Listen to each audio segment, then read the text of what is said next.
Assalamualaikum warahmatullahi wabarakatuh. Bismillahirrahmanirrahim. Alhamdulillahirabbil alamin. Asyhadu an la ilaha illallah wa asyhadu anna Muhammadan abduhu wa rasuluhu. La haula wala quwwata illa billahil aliyyil azim. Ibu dan Bapak, sahabat yang berbahagia, pada kesempatan malam hari ini seperti biasa kita akan sharing ya, sharing sedikit. Tapi sebentar ini nanti karena ada acara sekitar sampai jam 20 ya. Kemarin sudah mulai jam 19.15, ini tadi agak molor ya, molor 10 menit, terus ini nanti rencana sampai jam 20, nanti karena ada agenda ya, kawan-kawan ya. Sebentar, tidak apa-apa, yang penting untuk tambah pengetahuan ya kawan-kawan ya. Mudah-mudahan kawan-kawan yang saat ini masih ikhtiar ya, untuk lepas dari kecemasan anxiety, kawan-kawan semuanya ya diberikan sehat, diberikan kemudahan oleh Allah Subhanahu wa Ta'ala. Nah, kali ini kita masih membahas tentang stop overthinking ya. Stop overthinking yang kemarin dimana kita sudah membahas tentang inner child ya kawan-kawan, tentang inner child. Kita masih melanjutkan tentang pembahasan buku, yaitu adalah Stop Overthinking.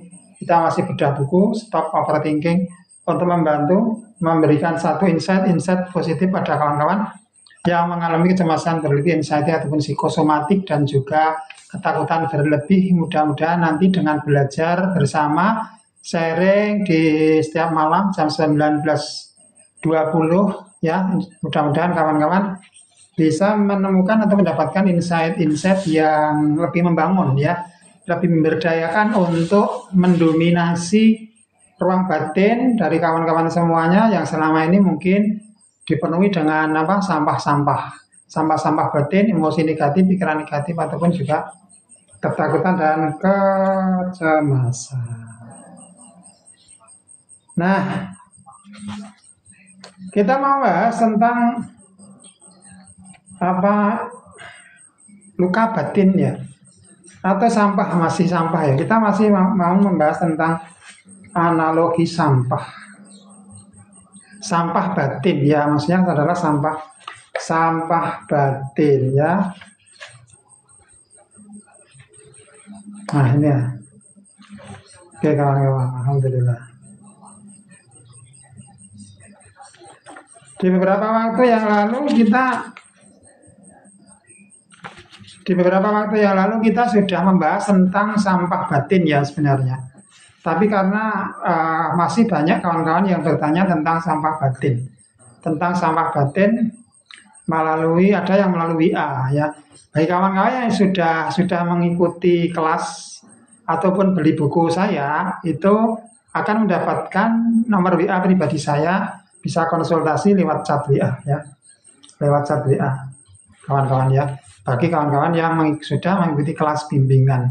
Kalau yang belum mengikuti kelas bimbingan, nggak usah khawatir, bisa DM saya melalui akun TikTok ini, kanal TikTok ini. Nah, kawan-kawan,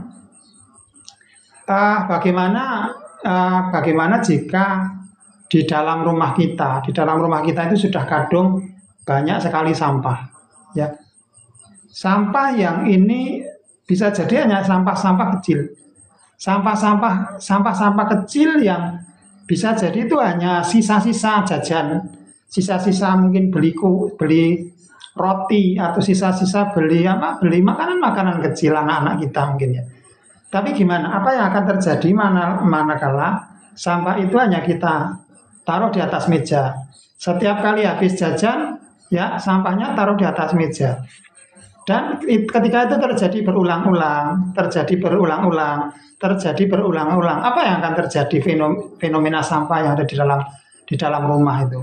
Nah, misalnya ibu-ibu yang sering masak nih, manakala sampah sisa masakan, sisa rajang-rajang sayur, potong-potong sayur, ya, coba manakala cuma ditaruh di atas meja dapur, meja dapur ya. Masak pagi cuma ditaruh di atas meja, masak sore ditaruh di atas meja sisanya. Apa yang akan terjadi manakala sampah ini dibiarkan, tidak dibersihkan, tidak dibereskan dalam waktu 7 hari saja? Dalam waktu 7 hari saja ya sampah itu nampak menggunung, sampah itu nampak numpuk lebih banyak lagi, ya enggak? Jadi itu baru fenomena fisik kita loh ya. Fenomena yang kita hadapi setiap hari saat di dapur, ibu-ibu, emak-emak nih yang sedang masak, nggak diapa-apakan sisa-sisa sayurnya, potongan sayurnya, kemudian sisa-sisa bungkus plastik, bungkus tempe, bungkus tahu, apa lagi? Itu cuma ditaruh brok brok brok brok brok. Coba apa yang terjadi ketika itu dibiarkan seminggu, 7 hari? Sampah akan menumpuk. Bisa jadi sampah yang di meja udah berserak, udah jatuh di bawah meja, di lantai berserak, ya ngumpul lagi nanti masuk di kamar, masuk di ruang tengah, masuk di ruang tamu. Karena apa? Karena sampahnya terlalu over, karena sampahnya terlalu banyak. Jadi manakala sampah-sampah ini nggak dibersihkan, sampah-sampah ini nggak buang, nggak dikuras, nggak dibereskan, tentunya rumah kita akan menjadi apa? Ya sarang sampah. Nah, apa yang akan terjadi ketika di dalam rumah kita terjadi tumpukan sampah? Tentunya banyak hewan-hewan yang datang. Tikus sudah mulai datang, kecoa mulai datang, ulat mulai datang, lalat mulai datang, apa lagi? Ya, kuman-kuman juga mulai datang. Kawan-kawan yang berbahagia yang dimuliakan Allah. Nah, manakala sampah ini dibiarkan maka akan terjadi fenomena fisik, yaitu yang berupa apa? Fenomena fisik yang muncul apa? Pating, blingkrah, berserak, sudah nggak nyaman, dilihat sudah nggak nyaman, ya enggak? Dilihat saja sudah nggak nyaman, sudah secara visual saja sudah bikin mata pedes, senep, bunek, enek, ya sudah bikin enek, senep, bunek. Manakala fenomena sampah ini dibiarkan, ya Ibu dan Bapak. Selamat datang Pak Gunawan, Bu Cynthia, Pak Bodi, Bu Tuti, Bu Rizal, Pak Om Mamul Sok dan lain sebagainya. Ya, selamat datang. Silakan bisa sharing-sharing pengalaman mengenai kecemasan. Kawan-kawan bisa di kolom chat ya. Boleh kenalkan, boleh sharing pengalaman, boleh silahkan bertanya, boleh silahkan. Bapak atau Ibu sekamblok, sekamblok. Nah, jadi fenomena sampah ini ketika dibiarkan mata kita sudah terganggu.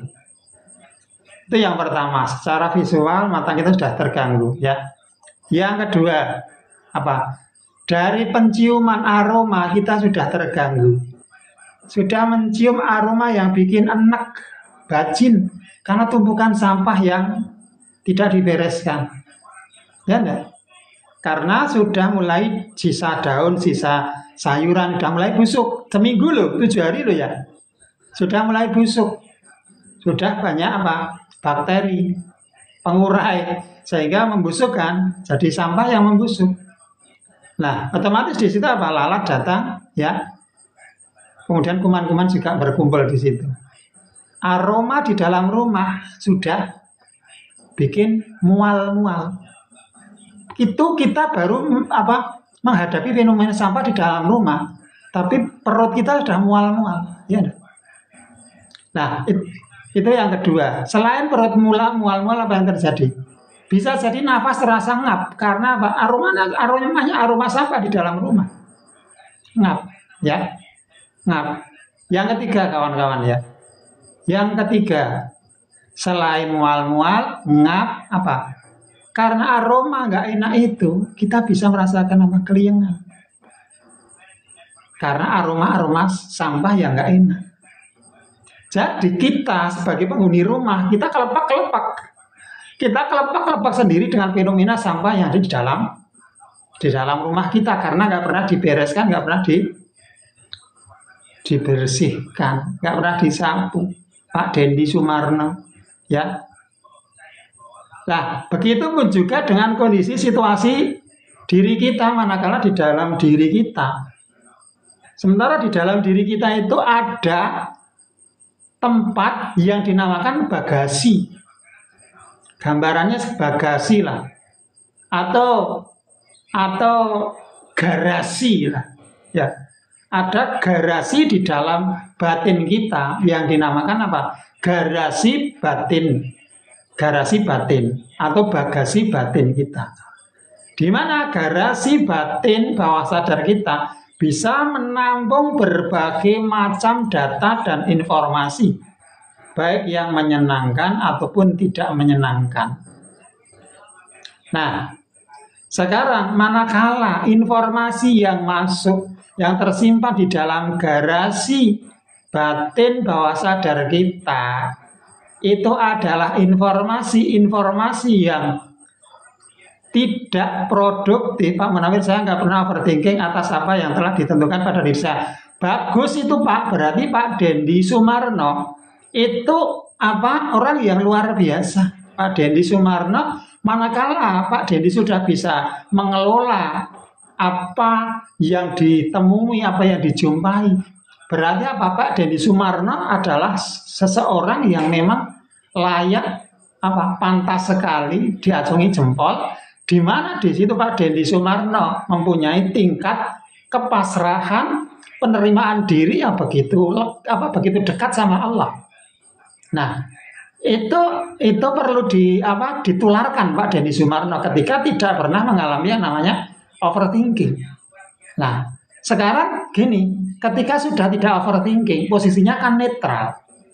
Nah, bisa bersyukur belum? Nah, bisa bersyukur belum? Manakala tidak ada overthinking, tapi belum bisa bersyukur dengan apa yang kita jumpai, nah itu berarti masih apa? Masih kurang satu step lagi kita. Ya, manakala sudah tidak terjadi overthinking, itu sudah bagus. Ketika menemui fenomena atau apapun, pikiran negatif sudah tidak berisik, itu sudah bagus. Berarti sudah ada titik damai di dalam diri kita. Ya, ada titik penerimaan dalam diri kita terhadap apa yang kita lihat. Sudah langsung bisa membingkai ulang, membungkus ulang dengan cepat.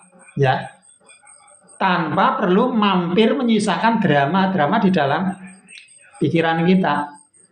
Nah, ini subhanallah, Pak Dendi Sumarno, subhanallah. Ya, saya mau belajar sama Pak Dendi Sumarno, ini luar biasa. Mantap Pak Dendi Sumarno, subhanallah. Silakan sharing-sharing Pak. Ya, sharing-sharing. Saya ingin belajar juga Pak sama Pak Dendi Sumarno. Pak Dendi Sumarno top ya, just. Terima kasih Pak Dendi sudah hadir di sini. Kita senang sekali dengan apa yang Pak Dendi sampaikan. Kita salut. Benar, ini saya dari hati saya yang paling dalam ini loh ya. Saya enggak, kalau bahasa Jawa enggak nyemoni, enggak. Tapi saya benar-benar salut sama Pak Dendi. Top marka top. Alhamdulillah. Subhanallah. Saya patut belajar sama Pak Dendi. Nah, sekarang manakala fenomena sampah kita. Ini bagaimana manakala fenomena sampah di batin kita masih mengguncang, masih mengoyak rasa damai kita, masih mengoyak ketenangan kita. Berarti di situ masih apa? Masih masalah, kan? Masih menyisakan drama di dalam pikiran, masih menskenario drama di dalam pikiran dengan drama-drama yang asik tentunya. Ya, drama-drama yang asik biasanya. Ya. Jadi mana kan di dalam diri kita itu, di dalam garasi atau di dalam bagasi batin bawah sadar kita itu sudah terpenuhi dengan didominasi hal-hal yang non produktif, tidak produktif, tidak membangun diri kita, maka kawan-kawan cenderung overthinking, kawan-kawan cenderung pikirannya negatif. Pikirannya udah lari kemana-mana, loncat-loncat. Jangan-jangan. Tapi manakala ya di dalam batin kita, garasi batin kita, di dalam bagasi batin kita itu sudah didominasi dengan hal-hal yang positif, yang produktif. Meskipun masih ada yang negatif, tapi yang mendominasi adalah yang positif, yang produktif, yang membangun. Itu apa yang akan terjadi? Yang akan terjadi adalah sebuah ketenangan seperti yang diceritakan oleh Pak Dendi tadi. Tidak lagi ada drama-drama pikiran. Tinggal kita langkahkan satu langkah lagi, yaitu bagaimana kita lebih mensyukuri. Ya, kita kasih syukur yang lebih banyak. Kita kasih rasa syukur yang lebih besar lagi. Rasa overthinking sudah nggak ada, pikiran negatif sudah nggak ada, kecemasan sudah nggak ada. Yang mendominasi adalah ketenangan. Tinggal kita injek dengan rasa syukur yang lebih besar lagi. Itu subhanallah.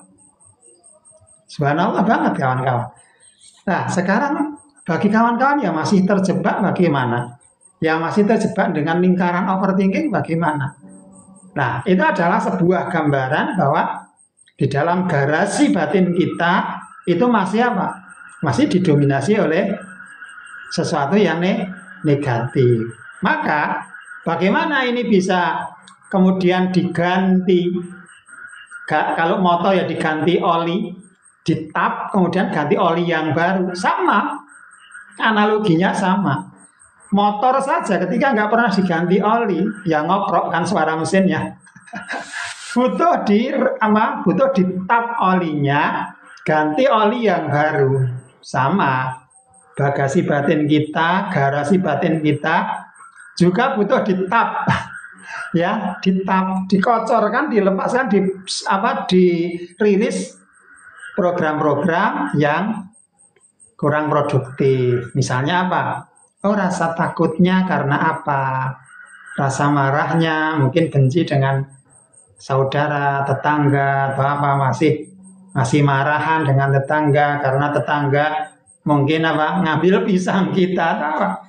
Itu kan memunculkan satu pemikiran-pemikiran negatif. Munculkan perasaan-perasaan negatif. Nah, overthinking, negativitas. Nah, disitulah ya kita butuh yang namanya detoksifikasi batin bawah sadar atau detok bagasi emosi, detok garasi batin bawah sadar. Supaya apa? Sampah yang mendominasi bisa kita lepaskan, kemudian kita injek, kita reprogramming, kita program ulang dengan hal-hal yang lebih positif, lebih produktif, lebih membawa rasa syukur, lebih membawa rasa optimisme, lebih membawa rasa kebaikan, kedamaian. Itu yang kita programkan ulang. Oli barunya, oli yang lama yang sudah menghitam, kita ditap olinya, ya kan, dibuat, kemudian diganti oli baru kan kalau motor atau mobil. Nah, oli baru ini adalah program-program yang positif, membangun, ya, memotivasi, penuh dengan rasa syukur. Ini perlu kita programkan, kita injekkan di dalam batin bawah sadar kita, di dalam hati kita. Sehingga apa? Ketika ini sudah menjadi program yang mendominasi dalam diri kita, ya, maka ungkitan-ungkitan yang muncul dari dalam diri kita adalah apa? Ungkitan-ungkitan yang termotivasi dengan hal-hal yang positif juga, ya, lebih mensyukuri apa adanya dari yang diberikan oleh Allah, lebih bisa menerima. Seperti Pak Dendi tadi, tidak lagi ada letupan atau goyangan-goyangan, jogetan-jogetan drama di dalam pikiran. Permainan film sudah berganti judulnya. Ya, jadi film sudah berganti judulnya. Film pendek di dalam pikiran, permainannya sudah, tokoh antagonisnya sudah diganti dengan tokoh yang sesuai harapan kita. Nah, tapi kalau kita ibaratkan sebuah film, ya kadang butuh proses, ya. Kadang butuh proses. Maka di sini kawan-kawan, ya, jangan pernah bosan, ya. Kawan-kawan, ya. Bu Alia, Pak Yohan, kemudian ada lagi Pak Bu Ismi, Pak Bayu 10110, Bapak atau Ibu Honi, Pak Parjo Pardi, ya. Kemudian Ibu atau Ibu Iya atau Bapak Iya ini, ya. Jangan pernah bosan. Jangan pernah bosan untuk bersih-bersih. Ya, Bu Ani selamat datang. Karena apa? Pak Rangga selamat datang. Setiap hari saja, setiap pagi rumah kita, teras, lantai rumah kita juga butuh disapu kan. Begitupun juga dengan garasi emosi kita, garasi batin bawah sadar kita, itu juga butuh disapu, butuh dipel, butuh dikocor air bisa biar apa? Biar lebih seger, kotorannya hilang, kemudian lantainya juga harum, enak, nggak licin lagi. Jadi kayak gitu kawan-kawan. Nah, sekarang pertanyaannya ya kawan-kawan, bagaimana masalahnya barang-barang atau program-program yang sudah kadung negatif itu dan sudah mengendap di ruang garasi batin bawah sadar kita. Ya, kita perlu buka ya, kita perlu buka. Jadi gini ya kawan-kawan, ibarat gelas. Ya, ibarat gelas kayak gini. Batin bawah sadar kita itu ya, ada pintunya, ada satpamnya, ada sekatnya. Sekatnya itu adalah penutup. Ya, pemisah lah ruang sekat yang biasa dinamakan dengan critical area. Area kritik, area satpam pikiran yang akan memberikan sensor terhadap informasi baru yang akan masuk. Nah, tidak serta-merta program baru yang kita masukkan diterima karena dihalangi dulu oleh sensor satpam. Nah, bagaimana caranya program itu bisa tarik keluar, dilepaskan, dan kita bisa memasukkan program baru yang lebih memberdayakan diri kita? Bagaimana caranya? Caranya adalah ibarat rumah. Maka di dalam rumah itu sudah kadung banyak kotoran seperti tadi. Waalaikumsalam, Bu Rona. Nah, manakala di rumah kita sudah kadung banyak kotoran, kemudian rumah dalam kondisi tertutup semuanya, apa yang harus kita lakukan manakala kita mau bersih-bersih untuk mengeluarkan sampah-sampah di dalam rumah pada saat rumah kita tertutup? Bagaimana caranya kira-kira Ibu dan Bapak, Bu Rona, untuk bisa membersihkan sementara rumah itu tertutup? Proses yang harus kita lakukan apa kira-kira pertama kali? Apa coba kawan-kawan? Rumah tertutup, di dalam banyak sampah, ya, rumah tertutup, jendela tertutup, terkunci semua ternyata. Sementara kita mau bersih-bersih kotoran-kotoran yang ada di dalam rumah. Bagaimana caranya, langkahnya? Pak Ahmad Musyafa, selamat datang. Ya, Pak Ahmad Musyafa, subhanallah, sehat Pak Ahmad Musyafa. Semoga sehat selalu. Apa yang dilakukan, perlu kita lakukan biar kita bisa melakukan pembersihan rumah? Apa yang perlu kita lakukan ketika rumah kita terkunci, tertutup, jendela juga terkunci, tertutup? Kita minum dulu ya. Ini tangan kanan ya, karena kalau pakai handphone itu rekamannya jadi seperti tangan kiri. Tapi ini sebenarnya tangan kanan. Ini kanan, ini kiri. Ya, Pak Agus Rosat. Gimana kabarnya Pak Agus Rosat? Sehat Pak Agus Rosat?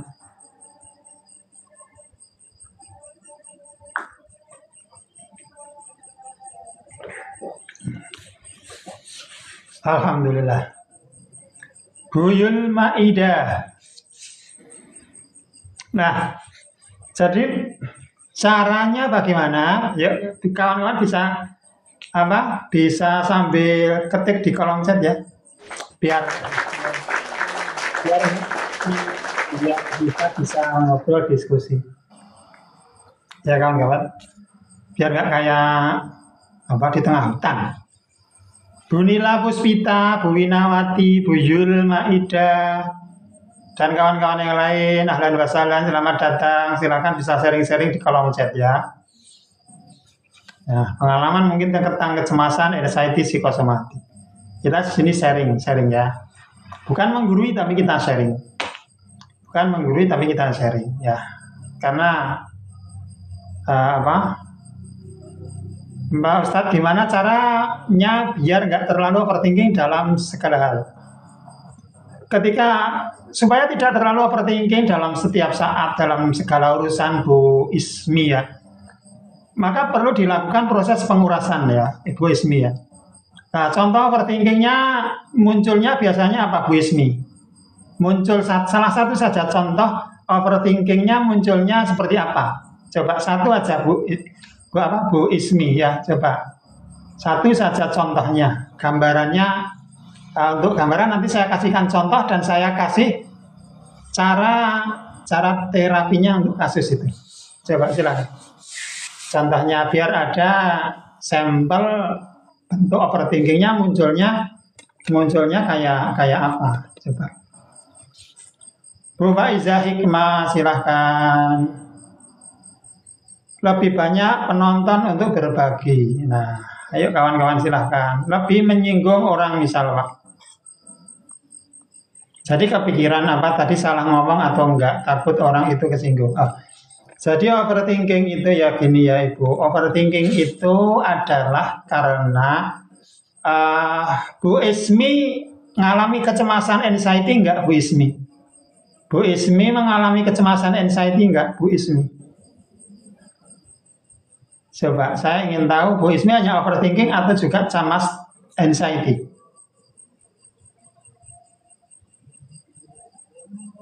Kalau misalnya hanya overthinking ya, kalau hanya overthinking, insya Allah Bu Ismi bisa belajar lebih dalam menggunakan buku Stop Overthinking ini, itu insya Allah cukup ya.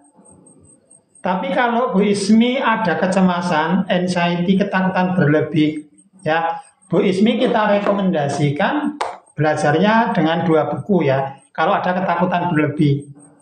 Ya, kalau ada ketakutan berlebih itu belajarnya dengan ya buku hijau. Kalau cuman overthinking, saya nggak tahu pasalnya, nggak pernah periksa, tapi dulu cemas berlebihan.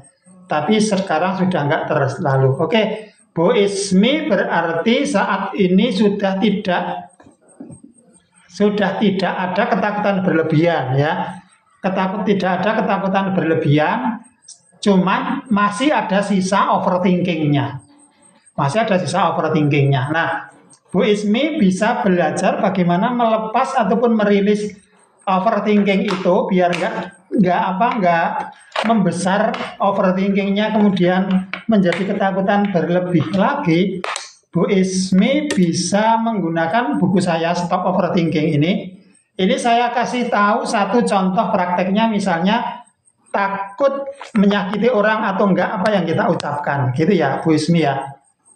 Jadi, tapi ini ya, Bu Ismi overthinking itu adalah masih berupa endapan sampah, yaitu itu masih endapan sampah. Itu butuh dikuras, butuh dilepaskan, dilepaskan, dikuras dari dalam diri kita. Supaya apa? Supaya overthinking ini nanti intensitasnya nggak semakin membara, ya.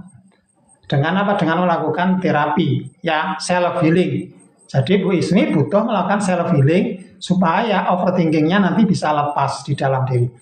Yang bisa dilakukan oleh Bu Ismi ya berkaitan dengan takut menyinggung orang apa tidak dengan omongan yang bisa kita ucapkan dengan orang lain.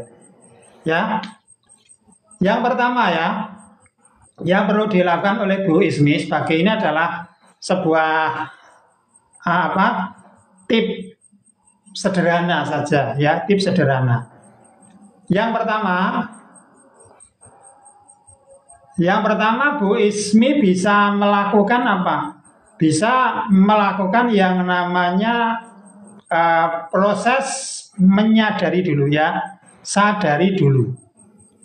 Jadi sadari dulu bahwa ada rasa overthinking. Saya tadi kalimat saya tadi menyinggung orang lain apa tidak ya? Sadari dulu ya Bu Ismi, sadari dulu. Ya Allah, kalau Muslim ya pakai ya Allah. Kalau misalnya non Muslim boleh dengan kalimat ya Tuhan boleh. Saya contohkan dengan kalimat ya Allah ya. Ya Allah, saya sadari ya Allah. Saya akui ya Allah. Ada perasaan gak enak terhadap orang tersebut. Jangan-jangan apa yang saya omongkan tadi menyinggung orang itu ya Allah. Akui dulu ya. Ya, akui keberadaan rasa, perasaan takut menyinggung orang lain atau tidak. Ya, rasa overthinking itu. Ya, sadari dulu, akui dulu. Ya Allah, saya ulangi ya Allah, saya sadari dan saya akui ya Allah. Ada perasaan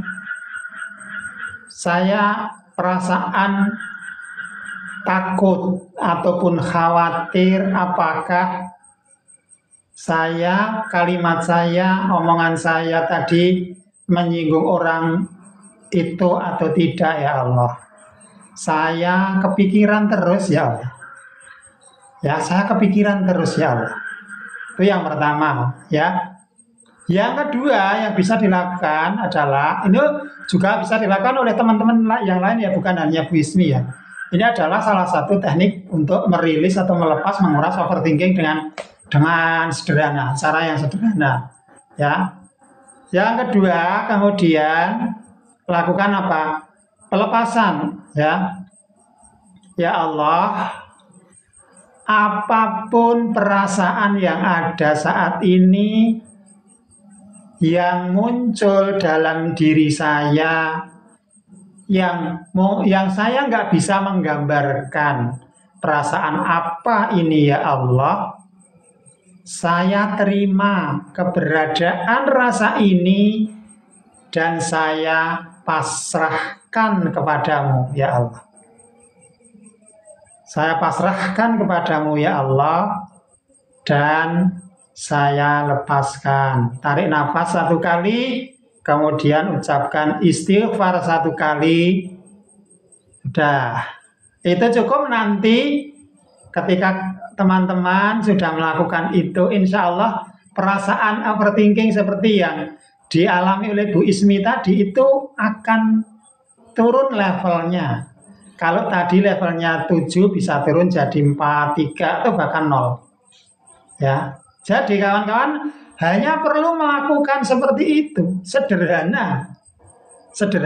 Nah, tapi ini butuh dilatih, dipertajam juga dengan knowledge-nya ya. Dilakukan, ditambahi, dilengkapi dengan pengetahuan keilmuannya supaya apa? Supaya apa yang kita niatkan tadi itu ikut terlepas ya, ikut terprogram dari dalam diri kita ya. Yang positif masuk ke dalam diri kita, yang negatif bisa kita lepaskan seperti yang saya sharingkan tadi. Caranya sederhana ya, caranya simple ya. Mungkin karena banyak berita negatif jam sekarang terus saya lihat dan baca, jadi malah takut ini itu ya. Hati-hati ya Bu Ismi ya, jangan dipelihara ya. Mungkin harus puasa sosmed ya Pak Ustadz. Sebenarnya kalau Bu Ismi punya tekniknya untuk merilis, tidak puasa sosmed nggak apa-apa ya.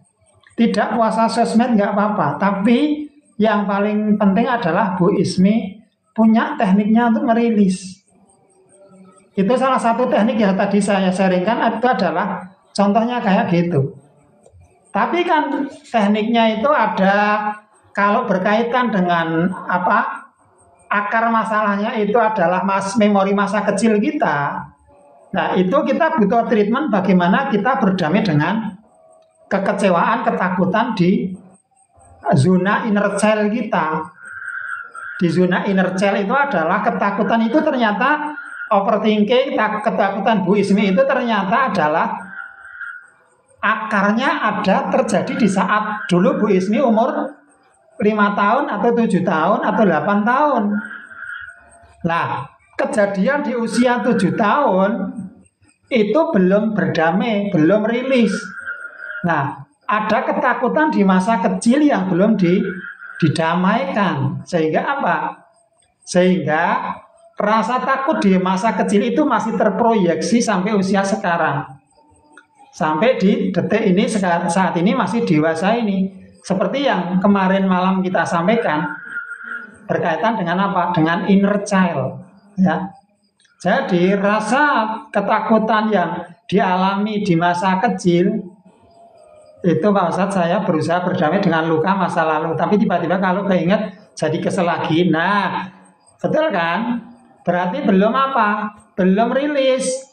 Sekarang PR Bu Ismi adalah melepas sisa-sisa apa yang bikin kesel di masa lalu, luka batin, ya, konflik batin di masa lalu. Nah, luka batin, konflik batin itu bisa dilatar belakangi apa? Masalah keluarga bisa, ya, masalah keluarga bisa, masalah ekonomi bisa, ya, kemudian traumatik bisa. Misalnya pernah melihat orang jatuh dari motor, kemudian itu trauma, ya. Mungkin pernah terjadi melihat orang konflik, orang tuanya dulu mungkin pernah berantem sehingga ibu dan bapak kawan-kawan melihat, sehingga apa? Sehingga itu menjadi program takut. Padahal saya sudah memaafkan dengan berucap, tapi malah hati. Nah, Bu Ismi ya, nah ini poinnya. Memaafkan atau merilis, ya, menguras sampah itu bukan dengan lisan saja, tidak bisa, ya, belum mempunyai daya karena hanya dengan lisan itu. Sementara apa? Di belakang lisan itu masih ada apa? Power batin bawah sadar, ya, studio kontrol batin bawah sadar yang porsinya itu 90%, 88 sampai 95%. Sementara lisan kita itu kontrol sistemnya hanya di sistem apa? Sistem kontrol pikiran sadar. Nah, kalau sistem kontrol pikiran sadar dengan ucapan kita kemudian dibandingkan dipengaruhi oleh sistem kontrol yang lebih dominan sebesar 88 sampai 95%, nggak ada dayanya, Bu, ya, nggak ada dayanya. Maka ungkitan yang kuat dalam merilis, melepas, memaafkan itu tidak hanya lewat level sadar dengan lisan, tapi juga kita masukkan di dalam ruang batin bawah sadar. Dan disitulah kita melakukan apa? Editing submodalitas. Saat kita masuk di apa? Di ruang batin bawah sadar. Nah, jadi caranya agar ikhlas gimana ya Pak? Ya ini caranya adalah Bu Ismi melakukan proses pemaafan itu sampai di level batin bawah sadar. Jadi gini ya, pikiran kita itu kan ada level-levelnya. Ada gelombang-gelombang level gelombangnya.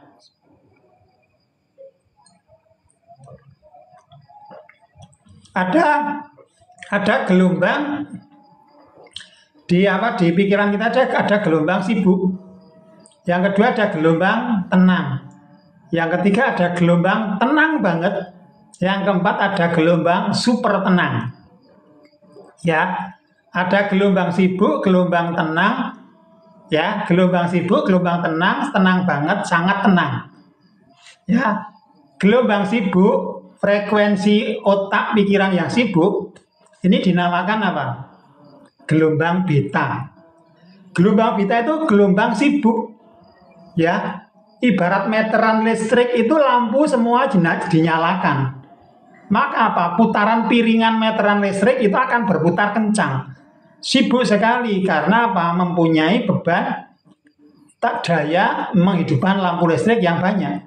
Di rumah kita aja misalnya.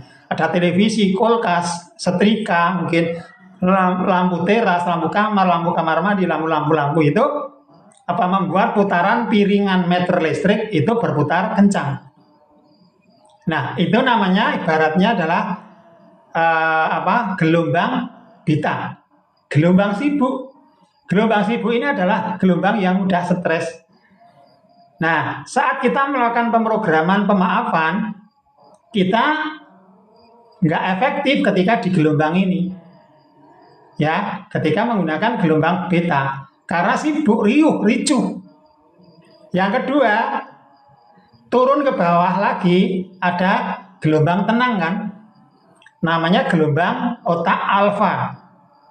Gelombang otak alfa itu kapan?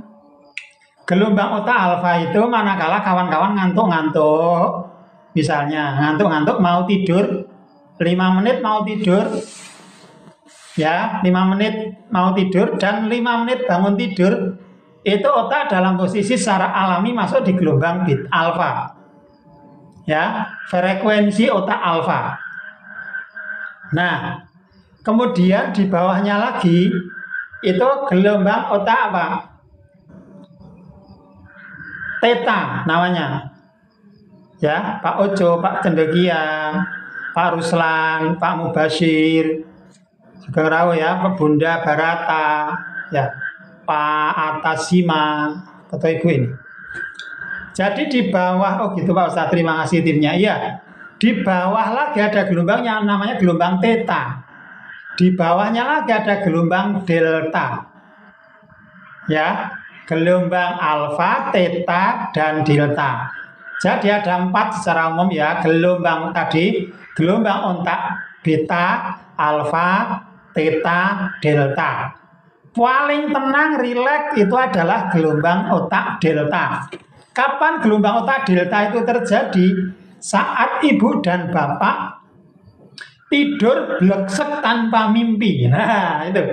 Tidur bleksek tanpa mimpi. Itu otak kita masuk di dalam mode gelombang delta. Gelombang delta itu adalah gelombang penyembuhan. Gelombang penyembuhan tubuh fisik. Ya, maka jika ada kawan-kawan yang bermasalah secara tubuh fisik, itu terjadi penyembuhan secara alami, regenerasi sel secara optimal alami. Ya, itu manakala ibu dan bapak kawan-kawan bisa tidur bleksek tanpa mimpi. Itu adalah gelombang penyembuhan tubuh fisik. Ya.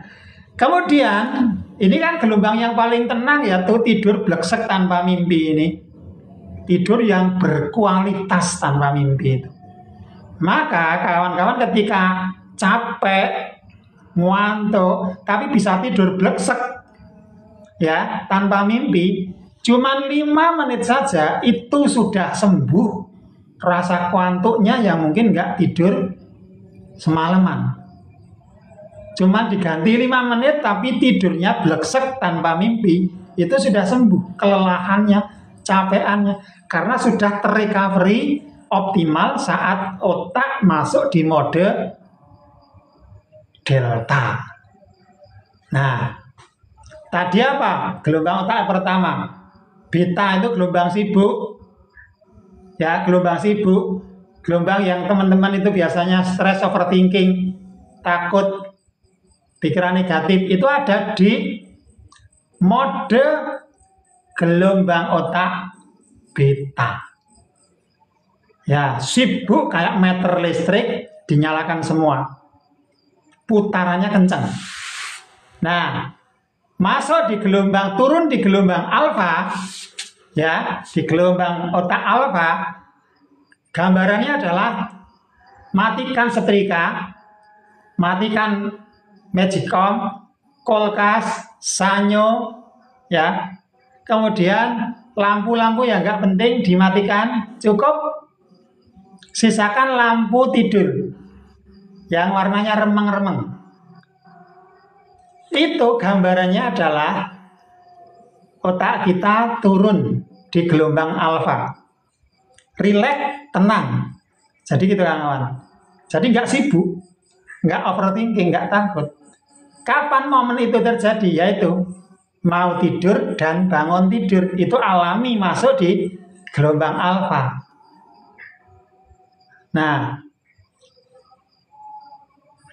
maka di gelombang alfa inilah minimal di gelombang alfa inilah kita melakukan proses terapi. Kita melakukan proses terapi. Ya, terapinya bagaimana? Terapinya banyak teknik yang sudah kita lakukan sudah kita formulakan di buku Stop Overthinking, ataupun juga di buku Self Healing yang buku hijau. Bisa buku hijau, bisa buku merah. Ya, buku hijau mayoritas teknik terapi, yang buku merah itu gabungan teknik mindset, pembenahan inner child, dan juga teknik terapi. Nah, langkah yang paling bagus untuk melakukan terapi kecemasan overthinking, momentumnya adalah saat otak masuk di fase atau mode alfa theta. Nah, jadi gitu Bu Ismi ya. Ketika kita melakukan terapi pemaafan di gelombang sibuk, bagus enggak? Ya bagus, minimal itu sudah minimal, tapi itu belum tembus di batin. Karena apa? Karena masih mental-mental. Nah, masih mental-mental, belum bisa masuk di gelombang alfa. Nah, antara gelombang otak beta dan gelombang alfa itu ada sekatnya. Ada sekatnya.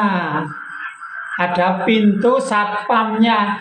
Jadi nggak setiap apa yang kita ucapkan masuk di batin bawah sadar. Batin bawah sadar itu adalah ruang memori-memori itu. Kenapa sudah memaafkan kok belum beres, masih jengkel kalau ingat? Ya karena program kalimat memaafkan itu enggak masuk di batin. Masih apa? Masih ngambang di atas, belum masuk di dalam gelombang batin. Kenapa enggak masuk? Ya masih terhalang oleh pintu gerbang yang dijaga oleh satpam pikiran.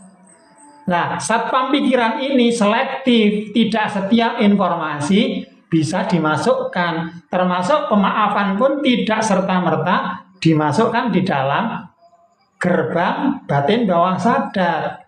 Karena satpam pikiran itu sifatnya kritis. Ya, sifatnya kritis, menjaga wilayahnya dengan benar-benar ketat. Nah, ini dibutuhkan sebuah teknik, ya, dibutuhkan sebuah teknik supaya apa? Supaya satpam pikiran yang menghalang kalimat pemaafan tadi ini bisa membuka, gerbangnya terbuka, dibuka oleh satpam pikiran. Nah, kalau gerbang regolnya oleh si satpam ini sudah dibuka, maka informasi akan bleng masuk ke bawah, jeleng.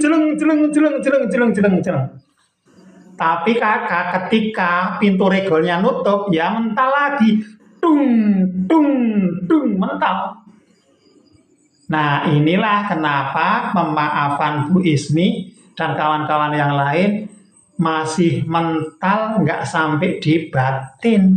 Kok ternyata masih kesel ya? Nah, ini masalahnya karena satpam pikiran yang menjaga pintu regol, ya, pintu regol antara pikiran sadar di gelombang beta, ya, dengan pikiran gelombang batin bawah sadar, itu memang dikasih sistem oleh Allah. Ini sistem yang diberikan oleh Allah secara alami. Setiap orang memiliki sistem ini ya. Ya, setiap orang mempunyai sistem ini secara sunatullahnya. Nah, gerbang ini, regol gerbang ini bisa buka, bisa nutup, bisa buka, bisa nutup, bisa buka, bisa nutup. Manakala kita melakukan pemaafan, pemrograman apapun, misalnya saya sukses, saya kaya, saya sukses, saya kaya, saya tenang, saya nyaman, saya damai, saya sehat, bahagia. Kok nggak bahagia? Kok nggak sukses? Kok masih overthinking terus? Kok masih pikirannya negatif terus? Gimana? Kan sudah berucap. Nah, berarti berucap itu tidak hanya sebatas berucap dengan lisan, tapi berucapnya juga harus diiringi dengan keselarasan ucapan hati atau ucapan batin. Nah, jadi butuh yang namanya kekompakan antara suara yang kita ucapkan atau kalimat yang kita ucapkan dengan keselarasan ucapan di dalam hati. Kompak. Nah, supaya kompak bagaimana? Ya Allah, saya memaafkan saudara saya. Di lisan kita sudah mengucapkan. Nah, supaya kalimat dari lisan ini bisa masuk di hati, di batin, dan batin bawah sadar juga berucap, ya Allah, saya memaafkan saudara saya. Ini kalau posisinya gerbang regolnya tertutup, kalimat itu ya mental dung. Ya. Jadi, mengucapkan kalimat itu, kalimat pemaafan itu, pada saat apa? Pada saat pintu regolnya terbuka. Jeler, silakan ucapkan kalimat pemaafan. Ya Allah, saya memilih memaafkan saudara saya ini. Di bawah otomatis langsung tembuskan ke bawah. Kalimat itu langsung jeluk tanpa mental karena pintu regolnya kebuka. Jeluk masuk ke dalam batin, jelek. Di batin juga berucap, ya Allah, saya memaafkan. Ini Ibu dan Bapak yang berbahagia, yang dimuliakan Allah. Jadi, manakala program pemaafan itu masih mental, masih mandek di level lesan, di level ucapan, maka ya kawan-kawan, tidak atau belum tembus di batin hati kita, maka disinilah proses pemaafan itu terasa tidak berasa, seperti tidak berasa. Pak, saya sudah memaafkan kok, tapi masih jengkel kalau mengingat. Kenapa ya? Masih kesel, masih pokoknya masih enak. Kalau Raja bilang masih enak, masih baper, berarti belum memaafkan di level hati atau di level batin. Supaya bisa terjadi kekompakan atau keselarasan ya dari kalimat lisan yang kita ucapkan dengan batin bawah sadar kita, hati kita, batin kita juga mengucapkan hal yang sama. Maka cari momentum yang tepat pada saat pintu regol batin bawah sadar ini terbuka secara alami karena satpamnya tidur. Kalau satpamnya tidur, ini terbuka, regolnya terbuka, maka disitulah kawan-kawan segera lakukan proses pemaafan, pemrograman apapun saat itu jelung masuk di batin bawah sadar, terjadi selaras, kasih rasa, ya, kasih rasa yang nyata, ya, libatkan rasa syukur terhadap Allah. Terima kasih ya Allah, saya sudah memaafkan. Nah, di situ kawan-kawan, ya, di situ kawan-kawan melibatkan apa? Satu, kalimat yang kita ucapkan. Yang kedua, selaraskan dengan kalimat yang diucapkan batin kita, hati kita. Yang ketiga, berikan rasa syukur, ya, berikan rasa syukur yang geget di batin kita, di hati kita. Terima kasih ya Allah, turnuwun ya Allah, dengan rasa yang benar-benar apa? Dengan rasa yang benar-benar bersyukur. Terima kasih ya Allah, saya sudah memaafkan. Terima kasih ya Allah, saya senang sekali, bersyukur ya Allah, saya sudah memaafkan. Happy, rasanya happy, plong, ya. Nah, disinilah kawan-kawan ya, Maka ketika terjadi kekompakan, ya, ketika terjadi kekompakan itu bahasa lainnya adalah keselarasan. Ya, ketika terjadi keselarasan antara kalimat yang kita ucapkan, yang kedua dengan batin yang juga mengucapkan, mengiyakan, tiga, libatkan rasa syukur di situ.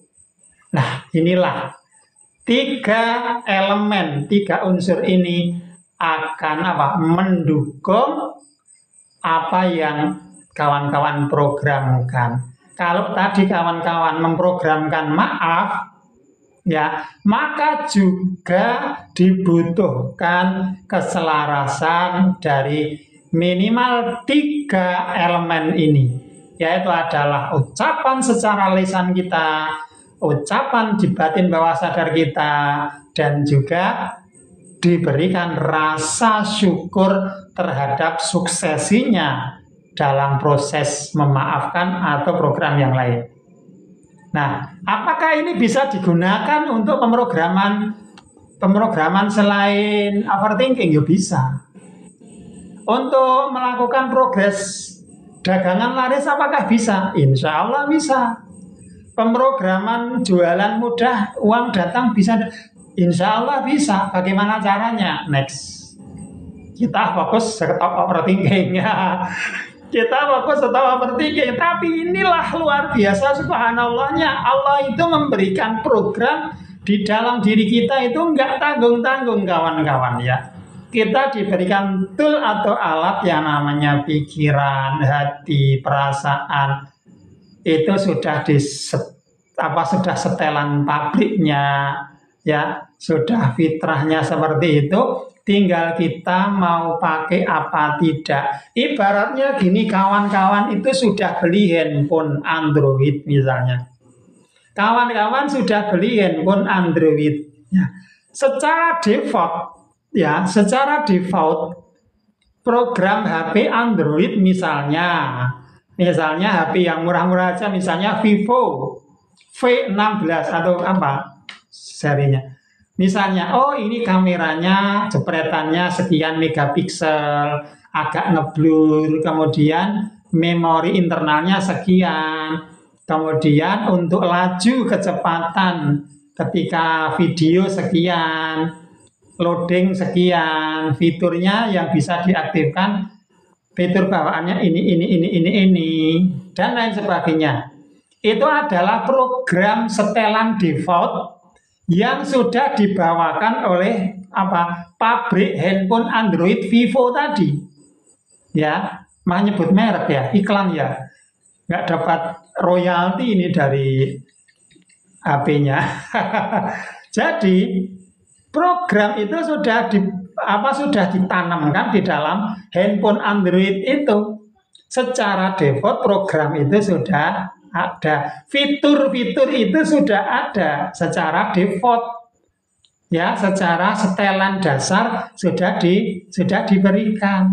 Nah, sama itu baru handphone loh ya. Nah, sementara kita itu yang men-setting, yang memproduksi siapa kita? Kita itu yang memproduksi siapa? Kita yang memproduksi Allah loh ya. Kira-kira hasil produksinya Allah dengan hasil produksinya manusia, mau secanggih apa handphone Android-nya, ya, mau secanggih apa program handphone yang ada, Anda beli mungkin handphonenya, mungkin harga mungkin harganya puluhan juta mungkin ya. Mungkin harganya puluhan juta, malah ngejak komal gitu, ngejak komal. Wes arep rampung live-nya ini. Nah, manakala tadi secanggih apapun handphone yang diprogramkan secara default ya oleh pabrik HP handphone tadi dengan harga puluhan juta atau ratusan juta pun, kira-kira itu lebih canggih mana antara program yang ada di handphone dengan program yang ditanamkan oleh Allah di dalam diri kita. Lebih mana kira-kira? Lebih canggih mana?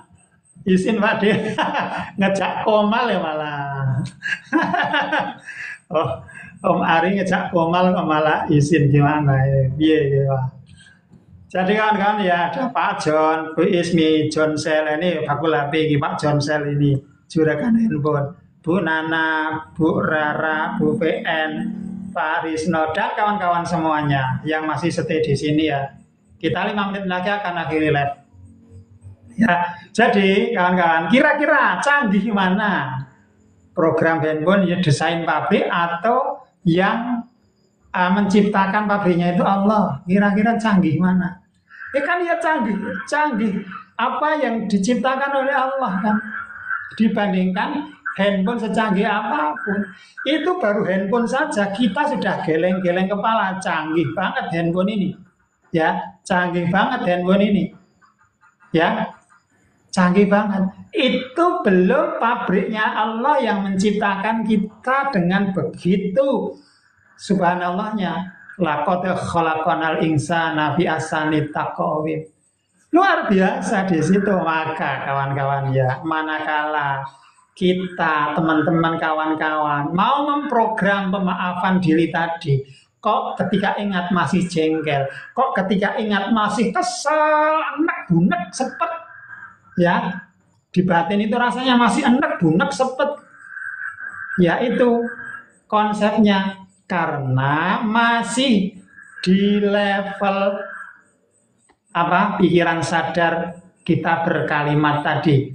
Tidak terjadi keselarasan antara apa yang kita ucapkan dengan apa yang kita ucapkan di batin. Ya kawan-kawan, tidak terjadi keselarasan. Sehingga ketika tidak terjadi keselarasan ini, terjadilah yang namanya pemberontakan, konflik maksudnya. Terjadi konflik keselarasan antara yang kita lesankan dengan apa yang kita ucapkan di dalam batin. Terjadi konflik sehingga kalimatnya kemana, batin yang ngucap apa. Ya, jadi nggak terjadi keselarasan, konflik. Lisan yang mengucapkan A, batin yang mengucapkan Z. Maka wajar ketika tidak terjadi sebuah keberhasilan. Bagaimana kalau ini dijadikan program untuk jualan laris? Bisa enggak? Bisa, tapi jangan keras-keras. Bisa, tapi jangan keras-keras. Bisa, tapi jangan keras-keras ya. Masa bisa untuk jualan laris Pak? Ya bisa saja. Pembuatannya Allah, kok pabriknya Allah, kok buatan manusia aja bisa nelpon jarak dunia dari Indonesia ke Amerika aja bisa kok. Ya, apalagi kalau kita ini adalah pabrikannya adalah pabrikan yang maha pabrik, yaitu pabriknya Allah. Ya lebih canggih, super canggih lah. Ya enggak? Super canggih. Kawan-kawan, Ibu dan Bapak ya. Super canggih, maka dari sinilah kawan-kawan ya. Manakala terjadi ketidakselarasan dengan apa yang kita ucapkan, kita coba cari ya. Kenapa ya? Ada apa ya? Kemudian saya perlu belajar sama siapa ya supaya pemaafan saya bisa berhasil. Coba kayak gitu ya, mindset yang kita polakan. Saya harus belajar sama siapa ya, saya harus ngaji sama siapa ya, supaya saya bisa benar-benar memaafkan dengan hati saya. Saya ngaji sama siapa ya, saya bertanya pada siapa ya baiknya ya, supaya saya lebih berkembang lagi, supaya saya lebih sukses lagi, supaya saya lebih sehat lagi. Saya belajar apa ya. Jadi kita itu, mindset kita itu adalah ilmu belajar, bukan malah ngedrop. Aduh, ternyata gagal lagi Bu, misalnya. Aduh, ternyata gagal maning son, gagal maning. Nah, gagal maning. gagal mening kepriben dah. Disitulah ketika kita hanya kepri gimana ya, mencari yang kita cari itu hanya yang negatif, ya kita nggak dapatkan apa-apa kawan-kawan. Tapi manakala mengalami hal-hal yang kayak gitu, hal-hal yang kayak gini, kok belum ketemu ya? Apa yang butuh saya pelajari ya, supaya saya lebih tenang lagi, lebih rileks lagi. Apa yang butuh saya pelajari ya? Saya belajar apa ya? Saya belajar sama siapa ya? Saya ngaji sama siapa ya? Saya tanyanya sama siapa ya? Saya butuh ikut kelas apa lagi ya? Saya butuh baca buku apa lagi ya? Nah, manakala mindset ini yang kawan-kawan ibu dan bapak kembangkan, insya Allah kawan-kawan akan berprogres lebih baik lagi, dan lebih baik lagi. Insya Allah, kawan-kawan yang berbahagia yang dimuliakan Allah. Karena sudah 20.30, kita sebenarnya tadi jam 20 mau akhiri live, tapi karena banyak yang bertanya, kita molor setengah jam untuk kita akhiri ya. Mudah-mudahan bermanfaat bagi kawan-kawan yang mau baca buku Stop Overthinking, bagi kawan-kawan yang mau belajar, upgrade diri, investasi leher ke atas, membangkitkan semangat hati, ya kawan-kawan bisa membaca buku Stop Overthinking, bisa versi digital ataupun bisa versi cetaknya. Buku ini bisa didapatkan melalui klik link yang ada di bio profil saya. Bawah foto saya ada link, silakan klik di situ, nanti akan terbuka halaman, kawan-kawan silakan di situ nanti ada informasi tentang buku, tentang kelas, dan juga tentang informasi program yang lainnya yang insya Allah akan mendukung progres ibu dan bapak semuanya, sahabat-sahabat semuanya. Mudah-mudahan sahabat semuanya yang sempat hadir di sini, siapapun yang sudah live ataupun masih stay, mudah-mudahan semuanya diberikan sukses dunia dan akhirat, sehat lahir dan batinnya, barokah selalu rezekinya, barokah selalu kesehatan dan keluarganya, amin ya rabbal alamin. Mari kita akhiri dengan baca doa hamdalah bersama-sama. Tadi diawali dengan basmalah, kita akhiri dengan hamdalah, semoga tambah barokahnya, amin ya rabbal alamin. Kita akhiri bersama-sama, alhamdulillahirabbil alamin. Subhanakallahumma wa bihamdika asyhadu an la ilaha illa anta astaghfiruka wa atubu ilaik. Waalaikumsalam sahabat semuanya. Kita akhiri dengan wassalamualaikum warahmatullahi wabarakatuh.